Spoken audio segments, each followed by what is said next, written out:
mais Barbra Streisand a chanté Cats après que c'était un succès. Après. Cats, ça a été créé, ça a été composé par Andrew Lloyd Webber sur des poèmes de T.S. Eliot. T.S. Eliot, prix Nobel de littérature, 1942, auteur américain naturalisé britannique. Quand Andrew Lloyd Webber était petit, sa maman lui lisait des extraits du Old Possum Book of Practice Cat.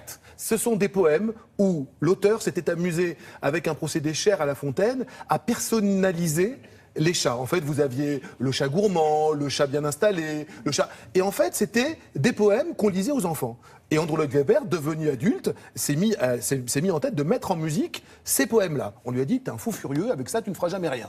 Il a écrit ça en 79. Andrew Lloyd Webber avait déjà fait, excusez-moi du peu, Jésus-Christ Superstar. Il avait quelques succès déjà à son actif. Il n'a pas trouvé de producteur. Il a fallu attendre 1980 pour monter ça. Et Cats, lorsqu'il l'a monté, et depuis toujours des critiques absolument détestables et le public présent. Quand ça a été monté en 89 pour la première fois en France, les critiques s'en sont données à cœur joie. Pourquoi ? Parce que ça échappe à toute règle de la comédie musicale. Ce sont de superbes tableaux, de superbes chansons. Effectivement, ne cherchez pas forcément un lien entre tous ces tableaux. Ce sont des chats qui représentent les grands types de statuts sociaux de la société actuelle. Le chat de gouttière, le chat qui est parvenu, le vieux chat rassasié. La société actuelle ou même à l'époque où votre copain T.S. Eliot a écrit, là.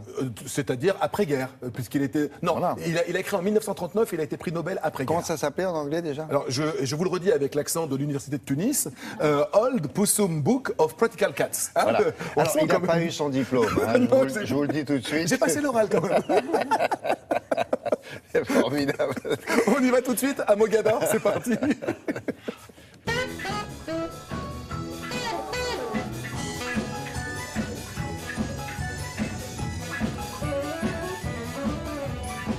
C'est pas vraiment une histoire. Il y a une histoire, mais je pense que c'est plus à regarder comme un conte initiatique au travers de portraits de chats qui pourraient être des portraits d'humains. Et je suspectais pas à quel point vraiment ça peut parler à tout le monde et à quel point chacun peut s'identifier à tel ou tel chat et être touché par cette histoire. Je suis un chat très heureux aussi très brésilien. Un chat qui fait un peu la samba. Miam, miam, miam, miam, miam. Dans la comédie musicale, j'interprète le rôle de Mistopheles, qui c'est un chat électrique, compétitif et soigné. C'est un chat extraordinaire que j'essaie de mettre forme, force et vigueur chaque jour. Grisabella, c'est celle qui représente toute cette souffrance qui est en dehors de la société parce qu'on la cache.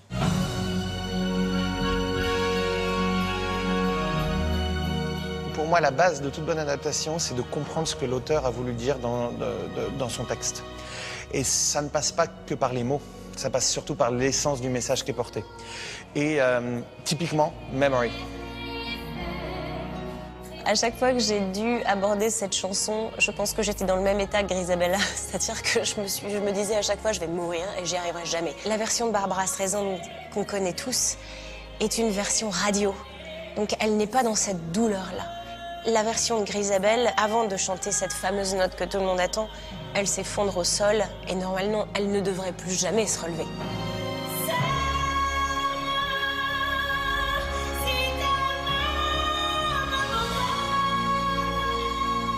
C'est une chanson que tout le monde connaît, donc il y a un côté un peu où on s'attaque à un monument. C'est un vrai bonheur que de travailler un texte avec différentes couches, différentes strates et différents niveaux de lecture.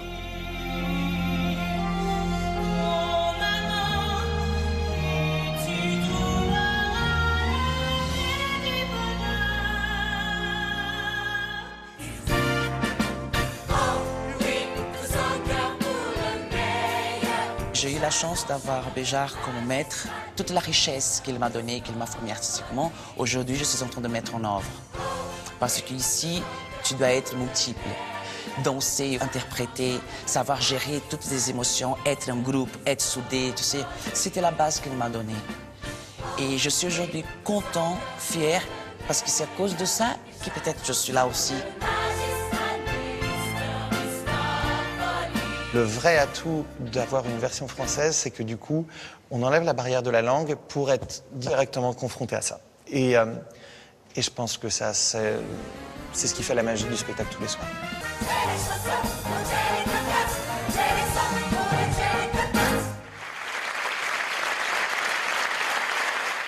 là, ils sont combien sur scène? Super spectacle. Ils sont une bonne trentaine sur scène. Ah ouais. Les décors sont magnifiques. Encore une fois, il n'y a pas forcément d'histoire, mais vous en prenez plein les yeux et plein les oreilles.